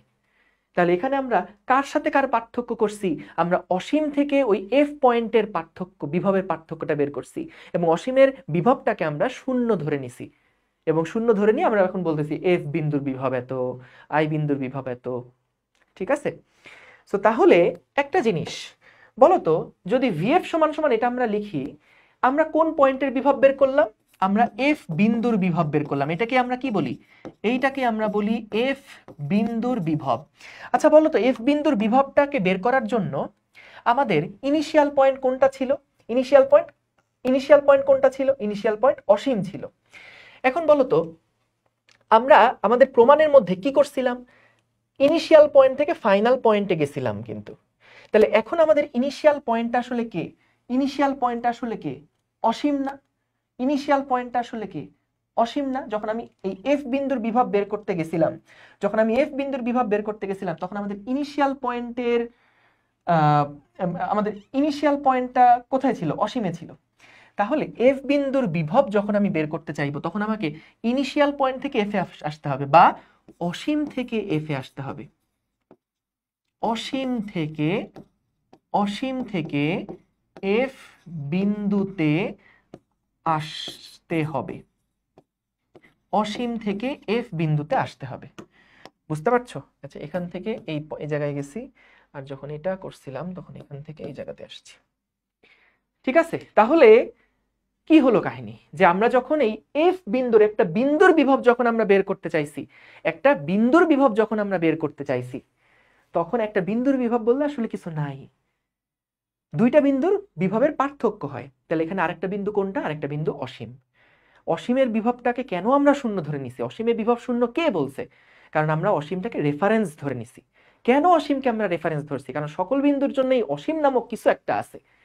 তাহলে যেহেতু অসীম আছে, তাহলে অসীম থেকে আমরা যখন কোনো একটা পয়েন্টের বিভব বের করব, কোনো একটা পয়েন্টের বিভব বলতে আমরা বুঝবো যে অসীম থেকে ওই বিন্দুর বিভব বা অসীমের সাপেক্ষে ওই বিন্দুর বিভব। তাহলে এখানে আমরা যে এফ বিন্দুর বিভব বলি, এটা আসলে মনে মনে কি? মনে মনে এটা আসলে অসীমের সাপেক্ষে। এটা আসলে কার সাপেক্ষে? এটা হলো অসীমের সাপেক্ষে। এটা মনে মনে অসীমের সাপেক্ষে। কোন একটা বিন্দুর বিভব বলতে আসলে কি বোঝায়? অসীমের সাপেক্ষে ওই বিন্দুর বিভব কত। ঠিক আছে, কোন একটা বিন্দুর বিভব বলতে বোঝায় অসীমের সাপেক্ষে ওই বিন্দুর বিভবটা কত। ঠিক আছে, ওকে, গুড, আশা করি ক্লিয়ার। সো এটা যদি একদম প্রথমবারেই তোমার মাথায় ঢোকে তাহলে ভেরি গুড, কিন্তু না ঢোকাটাই স্বাভাবিক। সো যদি না ঢোকে টেনশন করো না, এগুলা পরীক্ষার জন্য যে খুব গুরুত্বপূর্ণ এরকমটা না, কিন্তু যারা একটু ফিল করে পড়তে চাও, বুঝে বুঝে আগাতে চাও, কেন এরকম হলো, একটা বিন্দুর বিভব তো নাই, পার্থক্য আছে, এগুলো যদি বুঝতে চাও সেটার জন্য কয়েকবার করে দেখো, তাহলে ইনশাল্লাহ ক্লিয়ার থাকবে সবকিছু। সো তাহলে আমরা আশা করি এটা বুঝতে পারছি যে আমরা যখন কোনো একটা বিন্দুর বিভব বের করি তখন আসলে অসীমের সাপেক্ষে বের করি। এবং যখন এই যে পার্থক্য নিলাম, পার্থক্যটা কি? পার্থক্য হচ্ছে আমাদের সবসময় ইনিশিয়ালের সাপেক্ষে ফাইনালের। তাহলে ইনিশিয়ালটাকে রেফারেন্স ধরে ফাইনাল পয়েন্টের বিভব হচ্ছে এটা। তাহলে এখানে আমাদের ইনিশিয়াল পয়েন্ট যদি অসীম ধরি, কারণ সকল পয়েন্টের অসীম আছে, তাহলে অসীমের সাপেক্ষে বিভব হচ্ছে এটা।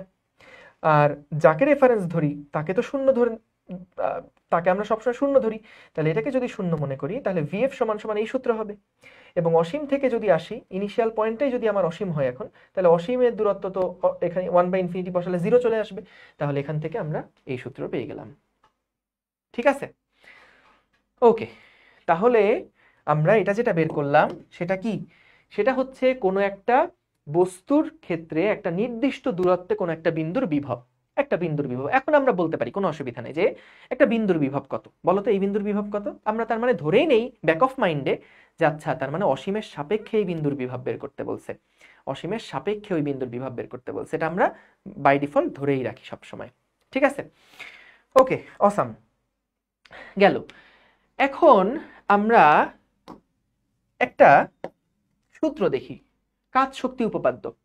আমরা এটা অলরেডি জানি যে কাজ শক্তি উপপাদ্য, আমি কিন্তু এখনো বিভবের সংজ্ঞায় যাইনি, হ্যাঁ, তার আগে কাজ শক্তি উপপাদ্যটা একটু দেখো। দেখো কাজ শক্তি উপপাদ্য আমাদেরকে যেটা বলে, কোন একটা বস্তুর উপরে মনে করো তুমি অনেকগুলা বল প্রয়োগ করছো,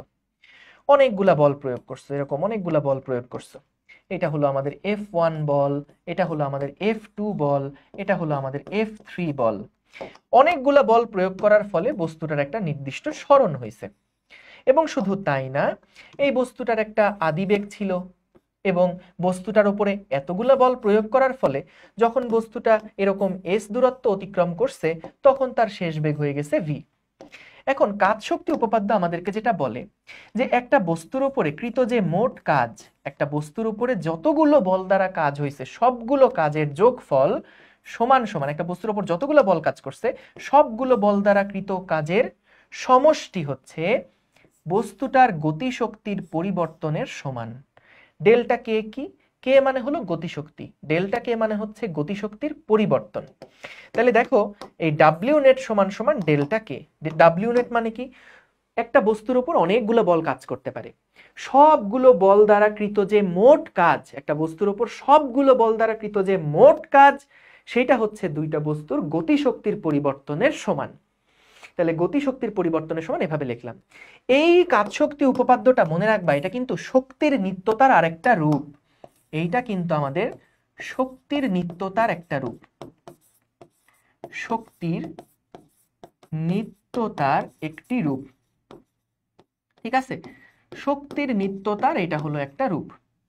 ডব্লিউ নেট সমান সমান ডেল্টাকে, যতগুলো বল কাজ করছে সবগুলো বল দ্বারা কৃত যে মোট কাজ, সেটা হচ্ছে আমাদের বস্তুটার গতিশক্তির পরিবর্তনের সমান। এখন দেখো আমাদের একটা বস্তুর উপরে আসলে কি কি বল কাজ করতে পারে। আমাদের একটা বস্তুর উপর কি কি বল কাজ করতে পারে? একটা বল কাজ করতে পারে যে আমি তাকে একটা বল দিচ্ছি, একটা এক্সটার্নাল ফোর্স কাজ করতে পারে, একটা বাহ্যিক ধাক্কা বল কাজ করতে পারে। অথবা একটা বস্তুর উপর একটা কনজারভেটিভ ফোর্স কাজ করতে পারে, তড়িৎ বল হতে পারে, মহাকর্ষ বল হতে পারে, স্প্রিং বল হতে পারে, এরকম কনজারভেটিভ বল কাজ করতে পারে। অথবা একটা বস্তুর উপর ঘর্ষণ টাইপের বল কাজ করতে পারে, বাতাসের বাধা টাইপের বল কাজ করতে পারে। তো এই বল দ্বারা যে কৃত কাজ সেটাকে আমি ডাব্লিউ এক্সটার্নাল লিখব। এই ঘর্ষণ বল দ্বারা যে কনজারভেটিভ বল দ্বারা যে কৃত কাজ, এটাকে আমি ডাব্লিউসি হিসেবে লিখব। এবং মনে করো নন কনজারভেটিভ বল দ্বারা যে কৃত কাজ, সেটাকে আমি ডাব্লিউএনসি আকারে লিখব। এখন মনে করো আমাদের একটা সিস্টেম, একটা বস্তু আছে। এই বস্তুটার উপরে মনে করো কোনো নন কনজারভেটিভ ফোর্স কাজ করে নাই, একটা বাহ্যিক বল কাজ করছে, এবং মনে করো যে কোনোভাবে একটা কনজারভেটিভ ফোর্স কাজ করছে। সাপোজ আমি র্যান্ডম একটা ধরে নিলাম। তাহলে এই দুইটা বল দ্বারা যে কৃত কাজ সেটা কি কি হবে? যে এক্সটার্নাল বল দ্বারা কৃত কাজ প্লাস হচ্ছে কনজারভেটিভ বল দ্বারা কৃত কাজ, যতগুলো কাজ হবে সেটা কি বস্তুর গতিশক্তির পরিবর্তন ঘটাবে না? বস্তুর গতিশক্তির পরিবর্তনের সমান হবে, রাইট? এখন বলো তো দেখি, যদি এমনটা হয় যে আমি এই বস্তুটাকে ধরে এইখানে যখন নিয়ে আসলাম, তখন বস্তুর কোনো গতিশক্তির পরিবর্তন করলাম না, অর্থাৎ বস্তুকে আমি সমবেগে নিয়ে আসছি। মনে করো সমবেগে বস্তুকে এক জায়গা থেকে আরেকটা জায়গাতে আমি নিয়ে আসছি। বলো তো সমবেগে নিয়ে আসলে ডেল্টাকে তো জিরো হয়ে যাবে, তখন আমরা ডাব্লিউ এক্সটার্নাল সমান সমান কি লিখতে পারবো? মাইনাস ডাব্লিউসি লিখতে পারবো না? দেখো মাইনাস ডাব্লিউসি লিখতে পারবো না? তাহলে দেখো যে ডাব্লিউ এক্সটার্নাল সমান সমান মাইনাস ডাব্লিউসি, মনে আছে? এই মাইনাস ডাব্লিউসি যেটা, এইটাই কিন্তু আমাদের দুইটা পয়েন্টের মধ্যে বিভব পার্থক্য নির্দেশ করত। এইটাই কিন্তু দুইটা পয়েন্টের মধ্যে বিভব পার্থক্য নির্দেশ করত। তাহলে বিভব পার্থক্যর সংজ্ঞা দেওয়ার সময় আমরা না বাহ্যিক বল দ্বারা কৃত কাজ দিয়ে বইতে সংজ্ঞাটা দেওয়া হয়। বইতে যখন সংজ্ঞা দেওয়া হয়, বিভব দুইটা পয়েন্টের বিভবের পার্থক্য নিয়ে যখন বইতে সংজ্ঞা দেওয়া হয়, তখন এই বাহ্যিক বল দ্বারা কৃত কাজটা দিয়ে সংজ্ঞাটা দেওয়া হয়। যদি সংরক্ষণশীল বল দ্বারা সংজ্ঞাটা দিত, তাহলে আরো সংজ্ঞাটা সিম্পল হয়ে যেত, কোনো ঝামেলা ছিল না। কিন্তু বইয়ের সংজ্ঞাটা রিলেট করানোর জন্য আমি এই লাইনগুলো একটু দেখালাম, একটু পরেই বইয়ের সংজ্ঞাটাতে আসবো। তাহলে দেখো ডব্লিউ এক্সটার্নাল এইটা সমান সমান মাইনাস ডাব্লিউসি কখন? যখন আমি বস্তুটাকে এখান থেকে এখানে নিয়ে যাব সমবেগে। সমবেগে যদি আমি একটা বস্তুকে নিয়ে যেতে পারি কেবলমাত্র তখনকার জন্যই কিন্তু আমার এই লাইনটা সত্যি। তখনকার জন্যই ডাব্লিউ এক্সটার্নালটা বিভব শক্তির পরিবর্তন নির্দেশ করবে। যদি এটা সমবেগ না হয়ে এখানে যদি গতিশক্তি বৃদ্ধি পেয়ে যেত, গতিশক্তি যদি এখানে বৃদ্ধি পেয়ে যেত, তাহলে কিন্তু আমি কখনো এই লাইনটা লিখতে পারতাম না। তখন আমার ডাব্লিউ এক্সটার্নাল কিন্তু বিভব শক্তির পার্থক্য নির্দেশ করতো না। এইবার চলো তো একটু দেখে নেই সংজ্ঞাটা কি ছিল। সংজ্ঞাটা কি ছিল দেখো, এটা হলো আমাদের বিভব শক্তির তাত্ত্বিক যেই সংজ্ঞাটা, সেইটা আমরা কি দেখছি? কোনো একটা বিন্দুর বিভব যখন বের করতে হয়, কোনো একটা বিন্দুর বিভব, কারণ আমরা দেখো ওই বিন্দুতে বিভব বের করতে চাই, তাহলে একটা বিন্দুর বিভব যদি বের করতে চাই তাহলে কি আমাদের অসীম থেকে আসতে হয় না? মনে আছে? কারণ অসীমেরটাকে আমরা রেফারেন্স ধরে নেই, অসীমের বিভবকে শূন্য ধরে নেই। তাহলে আমরা দেখো এবার সংজ্ঞাটা একটু একটু করে পড়ি। অসীম দূরত্ব থেকে, হ্যাঁ, একক পরিমাণ ভৌত রাশি বিশিষ্ট, ভৌত রাশি কি? মহাকর্ষ ক্ষেত্রের জন্য ভৌত রাশি হচ্ছে ভর। কতটুকু ভর লাগবে? একক পরিমাণ ভর। কেন একক পরিমাণ ভর? কারণ আমি যদি 1 কেজির জন্য বিভব বের করতে পারি, 10 কেজির জন্য বিভব বের করতে গেলে 10 দিয়ে গুণ দিয়ে দিলেই হয়ে যাবে। এই জন্য এক একক পরিমাণটা দিয়ে কাজ করা হয়। তাহলে অসীম দূরত্ব থেকে কেন আসলাম? বুঝছি, কারণ আমাদের ওই যে অসীম দূরত্ব থেকে যদি না আসি, অসীম থেকে যদি না আসি, তাহলে তো আমাদের রেফারেন্স থেকে আসা হলো না, আর রেফারেন্সের বিভব তো শূন্য। তাহলে শূন্যর জন্য এই যে অসীম দূরত্ব থেকে একক পরিমাণ ভৌত রাশি বিশিষ্ট, মানে 1 কেজি ভরের একটা কণাকে কোন সংরক্ষণশীল বলক্ষেত্রের, এটা চিন্তা না করে মনে করো মহাকর্ষ ক্ষেত্রের, অসীম দূরত্ব থেকে 1 কেজি ভরের কোনো কণাকে মহাকর্ষ ক্ষেত্রের কোন বিন্দুতে, এই দেখো কোন বিন্দুতে কিভাবে আনবো? সমবেগে আনতে, এই দেখো এক্সটার্নাল বল দ্বারা বা বাহ্যিক বল দ্বারা যে কাজ করতে হয় তাকে ওই বলক্ষেত্রের ওই বিন্দুতে বিভব বলে। তাহলে দেখো কোন একটা বিন্দুর বিভব যখন আমি বের করতে চাই, একটা বিন্দুর বিভব যখন বের করতে চাই, আমাকে আসতে হয় কোত্থেকে? আমাকে আসতে হয় অসীম থেকে। কারণ আমি তো এই বিন্দুর বিভবটা বের করব, ফাইনালের পয়েন্টার বিভব বের করব, তাহলে বিভব এর পার্থক্য নেওয়ার জন্য তো V final minus V initial লাগতো। তাহলে ভি ইনিশিয়ালটা যদি অসীম হয়, এটাকে তো আমরা 0 ধরে নেই, এই জন্য এই বিন্দুর বিভবটা আমরা বের করতে পারি, তখন এফ বিন্দুর বিভব বের করতে পারি। তাহলে কি হচ্ছে দেখো, অসীম থেকে কতটুকুকে নিয়ে আসবো? 1 কেজিকে নিয়ে আসবো। কিভাবে আনবো? সমবেগে নিয়ে আসতে হবে। কেন সমবেগে? কারণ আমি দেখো বাহ্যিক বলের সাহায্যে বিভবের সংজ্ঞা দিচ্ছি। তাহলে বাহ্যিক বলের সাহায্যে যখন বিভবের সংজ্ঞা দিব, তখন বাহ্যিক বলের সাহায্যে যদি বিভবের সংজ্ঞা দেই, তাহলে কিন্তু বাহ্যিক বলের সাহায্যে যখন বিভবের সংজ্ঞা দিব, তখন কিন্তু আমাদের সমবেগে আসতে হবে। সমবেগে আসলেই কেবলমাত্র ডাব্লিউ এক্সটার্নালটা মাইনাস ডাব্লিউ সি এর সমান হচ্ছে। তাহলে এখান থেকে আমরা দেখলাম যে অসীম দূরত্ব থেকে কেন বুঝলাম, এক পরিমাণ কেন বুঝলাম, সংরক্ষণশীল বলক্ষেত্রের কোন বিন্দুতে সমবেগে কেন আনতে হবে বুঝলাম। তাহলে বাহ্যিক বল দ্বারা যে কাজ করতে হয়, বাহ্যিক বল দ্বারা কাজ মানে কি? এখানে W external. So W external দিয়ে যে কাজটা করতে হয় সেটাই হচ্ছে ওই বিন্দুর বিভব।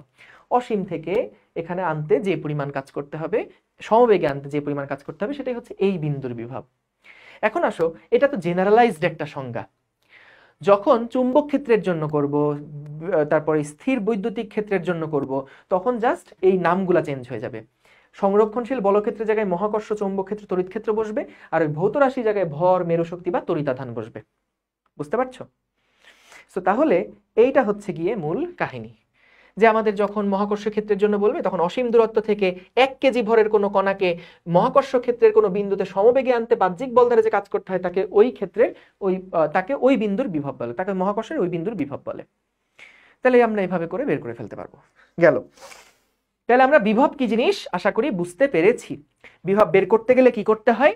সংরক্ষণশীল বলের বিরুদ্ধে যতটুকু কাজ, সেটাই হচ্ছে ওখানে বিভব হিসেবে জমা হবে। সিম্পল।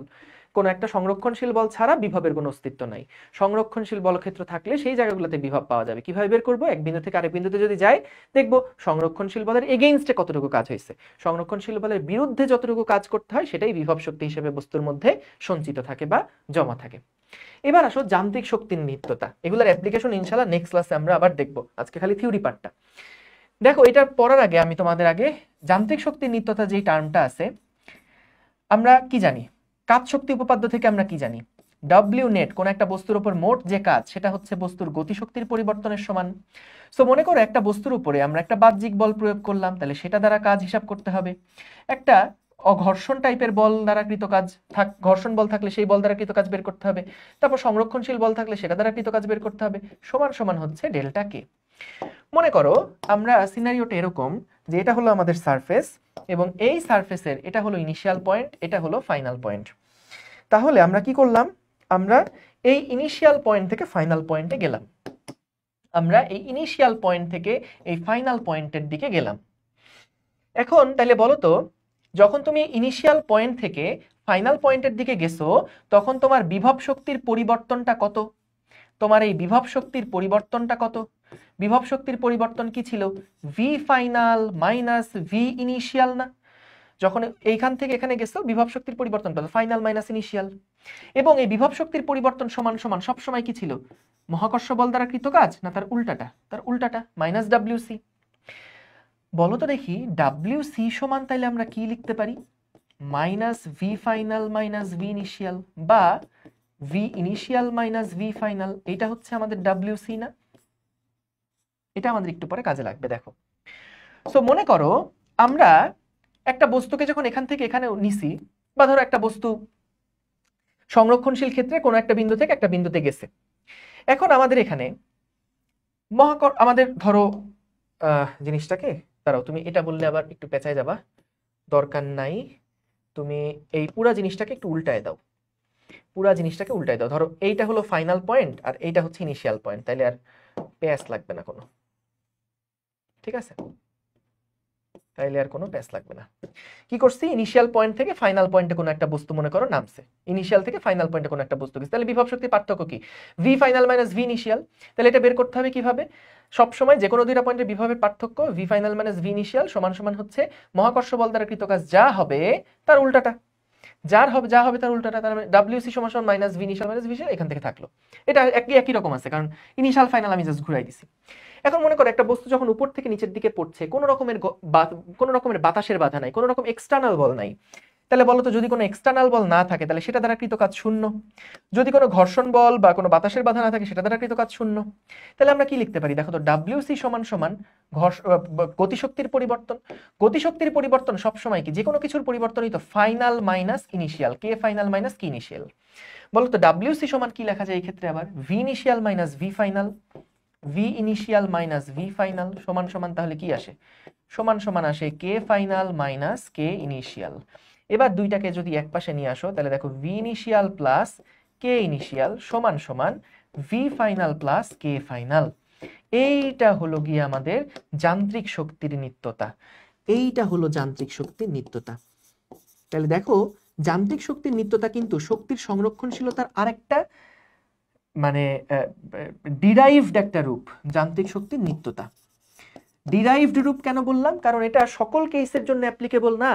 যান্ত্রিক শক্তির নিত্যতা সবসময় খাটবে না। যদি তোমার এখানে রাস্তায় ঘর্ষণ বল থাকে তখন তো এই বল দ্বারা কৃত কাজ থাকবে, তখন তো তুমি সরাসরি এই লাইন লিখতে পারবা না। যদি বাহ্যিক বল দ্বারা কেউ একটা কাজ করে তখন তো তুমি যান্ত্রিক শক্তির নিত্যতা আর পাবা না, কারণ তখন এই কাজটা তখন এখানে অ্যাড হবে। তাহলে এটা কখনকার জন্য সত্যি? যখন কোনো বাহ্যিক বল থাকবে না, যখন আমাদের কোনো অপচয়ী বল বা কোনো নন কনজারভেটিভ কোনো ফোর্স থাকবে না, সেটা দ্বারা কোনো কাজ থাকবে না, তখনই কিন্তু কেবলমাত্র এই যান্ত্রিক শক্তির নিত্যতা যেটা সেটা খাটবে।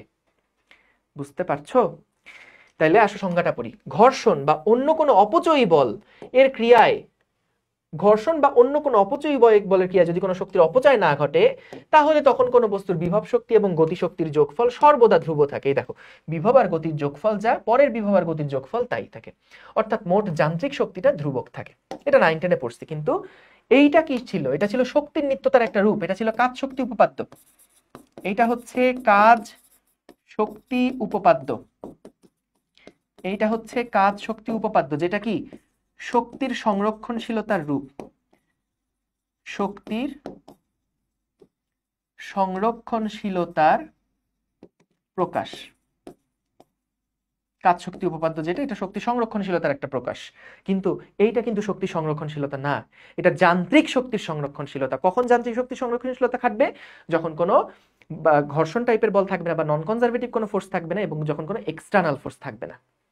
ঠিক আছে, সুন্দর, ভেরি গুড। তাহলে আমরা এটা বুঝলাম। আমাদের আজকের লেকচার এই পর্যন্তই থাকবে।